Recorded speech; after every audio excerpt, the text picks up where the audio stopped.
What's up? Time for another radical review of another Turtles game. This time we're just going to be taking a look at the 2003 Turtles game for the Game Boy Advance. It's actually one of my favorite Game Boy Advance games in general, and one of my favorite beat-em-up games in general. Although, there is a big roadblock, which actually, I mentioned this in passing without going into detail about it in the Mutant Nightmare review, but that also has the same roadblock, and that is if you beat the game on easy, because it's a retro Konami game, you don't actually get a chance to fight the final boss, that of course being Shredder. This also occurs in the Game Boy Advance version of the second game, Battle Nexus, which I do have, for the record. I still don't have TMNT for Game Boy Advance, anyway, I'm stalling. As you'd expect, I'm going to be playing this on the Mutant Machine Lite. And by the way, translucent dummy cartridge! I just wanted to showcase that real quick.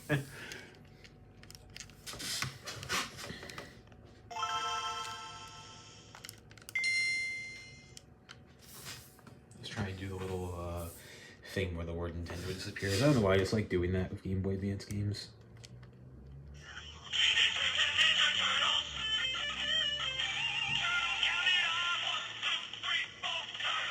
I've actually been marathoning the 2003 adaptation of Ninja Turtles. It is my... I'd say maybe it's my top favorite. I've also been watching some of the original and some of the 2012 incarnation.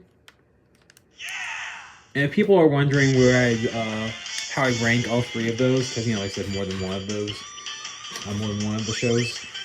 Like I said, 2003 would probably be at the top, because I love seeing the characters develop more and more over time. Probably put 2012 second place because it also does that, but I feel like it does it a little bit more. And the classic 1987, it's good, but at the same time, don't get me wrong, it's still a good show, but I feel like it relies on gags way too much.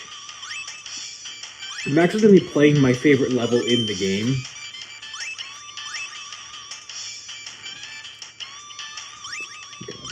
Right here. Skip the cutscene. Yeah, we're in the Stocktronics laboratory.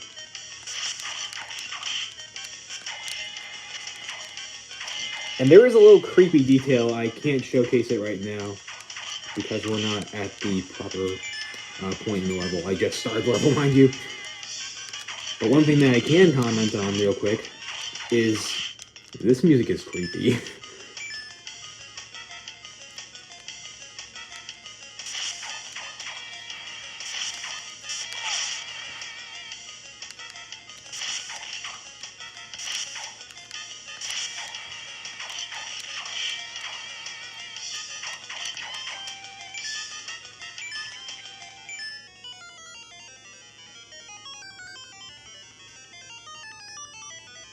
Specifically because of that part right there. I don't know why, but it just, like, adds to the creepiness factor for me. I love how it's a combination of 32-bit and 8-bit music. The entire soundtrack is like that, but I feel like it's really at its finest with this particular track right here. Also, what? Can I not dodge roll in this game? No, apparently I can't. Odd.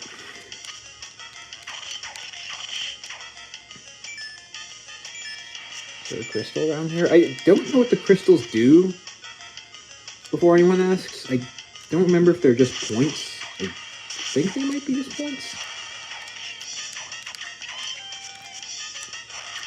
Oh.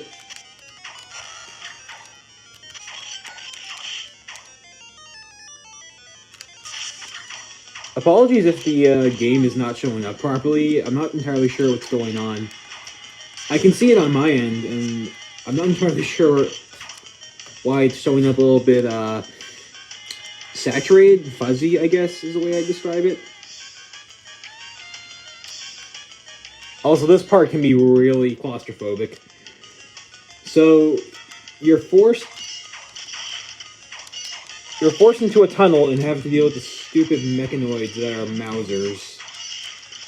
And they suck in, like, enclosed spaces like this, because you have to pay very close attention. And it's very difficult to do that because sometimes, at least from my experience, some will be faster than others. Some will wind up before they try and charge at you and bite you. It can be really nerve-wracking. Oh, didn't even notice that. No, I was trying to jump on top of you and attack you that way. What? What is that all about? I charged at you while attacking you. Stupid mechanoids.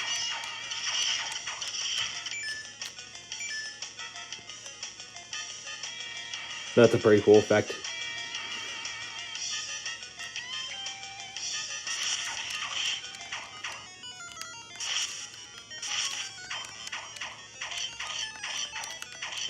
You have charge attacks, by the way. I kind of forgot to mention that until now. I think we're almost to that creepy point that I wanted to showcase.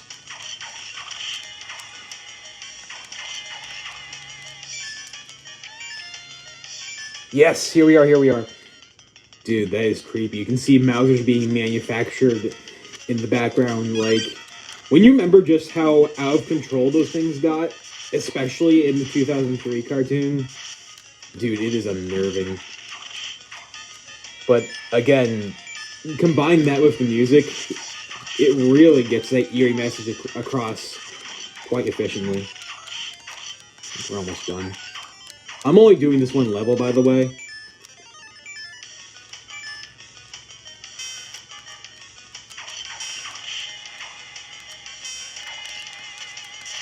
Oh, I didn't think I actually hit him.